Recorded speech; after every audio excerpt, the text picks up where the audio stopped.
It's time for City Beat, your source for all the latest news on the City of Thompson. Only on 102.9 CHTM, your radio station. I'm Monika Gould, and this is City Beat. Joining me today is City Manager Gary Ceppetelli. Thank you for joining me. You're welcome.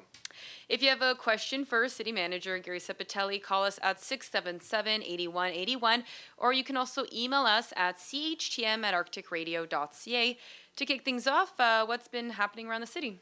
Well, first off, obviously I sort of extend regrets from Mayor Fensky. He's unable to be here today. He's out of town. So just really a number of things that sort of update the community on. And obviously, firstly, as to sort of reiterate the fact that the mayor has proclaimed September as Prostate Cancer Awareness Month in the city of Thompson. A few of the other events that are happening in the community over the next little while is there will be an event for missing Thompson and Northern Manitoba residents on Saturday, September 19th at McLean Park. Obviously, if people are interested in attending or want further information, for them to call Jeremy Linklater at 204-939-1803.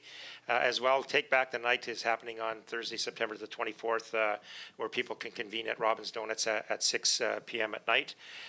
Some other things that really are sort of time sensitive, I guess, is there's a community cafe today at noon, which is sort of talking about the homeless point in time count that was done last March, and really to sort of get some feedback on that aspect. So that's taking place today at noon and I believe that's at the Mamawitak Friendship Center. Yes, it is. The other one is the province of Manitoba, through the Manitoba Infrastructure and Transportation Department, is working on some of the ditching issues in around UCN Drive. So portions of UCN Drive, which are closed today till noon, but likely over the next week or so, is that experience certain portions of that road being closed, but there will always be access into the various the venues, whether it's UCN, TRCC, or the high school. So there's just people be mindful as to sort of certain portions of the road may be closed, and they may have to alter their way that they get into those facilities. And really, sort of lastly, or not lastly, but the other thing that's happening this weekend on Saturday is the annual Residential Household Hazardous Waste Day, which happens in City Hall parking lot from 10 till 2, where a number of the household hazardous wastes are able to be brought back. Obviously, I think that a number of radio ads have been going out in that regard as to sort of what can be brought back and sort of in what format and that aspect. So any further information, by all means, contact the Thompson Recycle Center.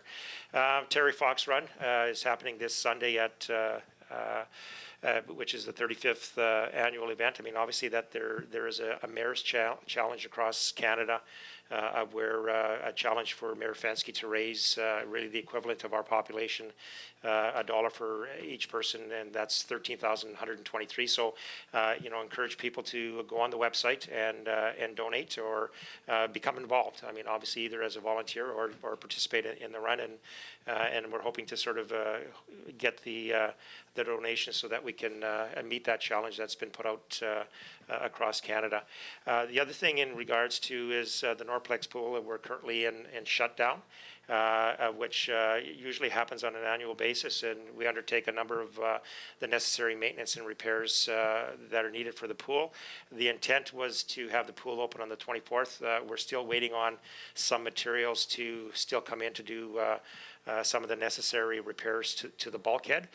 So that date may delayed by a few days, but obviously we'll keep the public informed as to sort of when the if that date is to be extended, and from that aspect.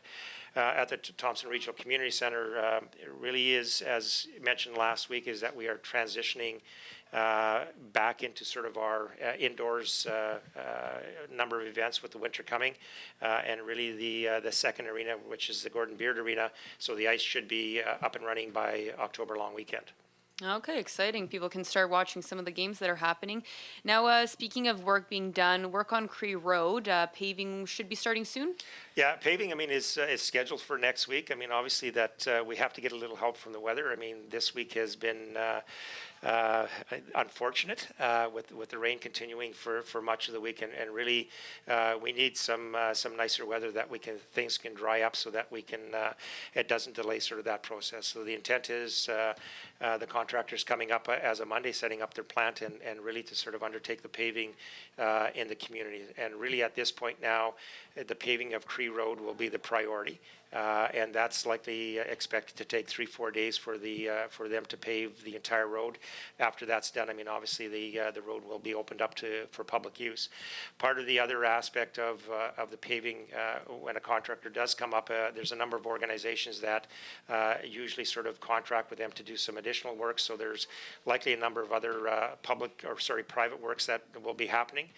We as a city also sort of take advantage of that. I mean, we've had a number of water breaks over the last year on roads, and really the intent is to ensure that we are paving those or repairing the paving on those portions of the road which have been damaged as part of the water breaks.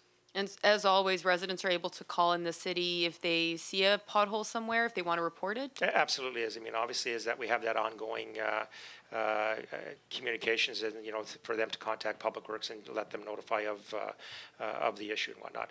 Right now, and I sort of just like to note, I mean, obviously we have a number of sort of high-profile areas that have gravel in them because of water breaks and whatnot, and with the rain and everything else, it's sort of delaying our aspect of getting out there and really sort of reconditioning them so there aren't potholes. So I mean, but we will be addressing those areas. Now, over the weekend was the Health and Leisure Markets, an annual event. How did that go? From my understanding, it went very well. I mean, obviously, it's an opportunity for residents of the community to really sort of see what's available out there, and from an activity aspect, and what organizations have to offer, and really sort of the kick at the season as to get involved, what's out there, and sign up for particular events that they may be interested in. So, for the most part, once again, it was a very successful event. Quick reminder to our listeners, if you have a question about the city or City Hall, feel free to call us at 677-8181. Now, as you mentioned in the beginning of the segment, it's Residential Household Hazardous Waste Day on Saturday. Can you give us an idea of what sort of hazardous waste people can bring? Well, a lot. I mean, obviously, if people sort of have cleaners that they're no longer using, or paint, that type of thing. I mean, the only sort of qualifier on those things is that the products that they're bringing back have to be in the original containers. Because really, if the people that are working at the household hazardous waste, the company that comes up to accept them, if they don't know what's in the containers, they won't accept the product. So it really is sort of that identification aspect so that they can properly deal with the products. I'd like to sort of mention, I mean, obviously that we've have had discussions in the past with the Recycle Center, and at the time, obviously, the local government district of Mystery Lake when they operated the waste disposal ground. So there is an opportunity or discussions to continue as we move forward to try to provide some of these services on a more regular basis. I mean, the issue with the Household Hazardous Waste Day, it's for a 4-hour period once a year, which really, if you're not in the community, you don't have the ability to sort of bring some of these products back. So we're trying to take a look at what options that we can provide to provide a lot more regular and ongoing service for the residents of the community. Great. And also, Terry Foxford, as you mentioned, do you know how the challenge is going for Mayor Dennis Fensky? I think it's proceeding along, but it's likely a little slower than what the initial expectations are. But I mean, we still have a number of days, and hopefully that people will go to the website or donate to, whether it's to Mayor Fensky, it's just to donate in general in regards to the Terry Fox run-in, so that hopefully that we can meet our goal and exceed it. And just to remind listeners, it is this Sunday, and I believe it starts at around noon. Correct. And also meeting of council. Next week is the next meeting of council. Next on Monday, the 21st is a meeting of council, and really what some of the things that'll be taken to council is right now is it's been almost a year since the election. So one of the things that'll be going forth to council that is a bylaw amendment in regards to the organizational procedural bylaw. Council, when they were elected, obviously did an initial review of the document, made a number of changes, and this is sort of the continuation of that process. So that'll be going forth, because really the annual organizational bylaw will happen the first Wednesday in November. Okay, great. Before we wrap up for today, anything else you wanted to mention?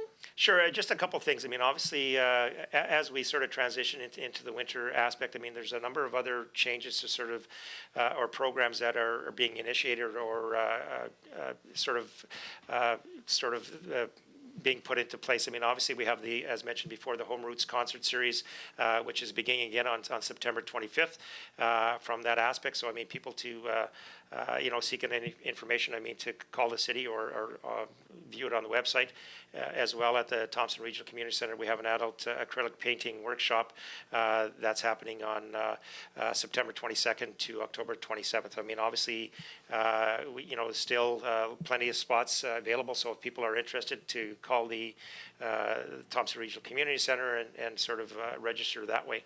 And just sort of finally, I mean, obviously, I know that we're very early in the school year. Is it's never too many times that can you sort of make mention of the fact is that the school zones have resumed as of September the 1st, and they run to June the 30th, and they are from 8 o'clock in the morning till 5 o'clock at night. So I mean, people need to sort of be reminded of that and sort of take that care and slow down in those school zones, as students likely have other things on their minds, and so we need to sort of take that due diligence as a driving public and abide by what those speed zones are.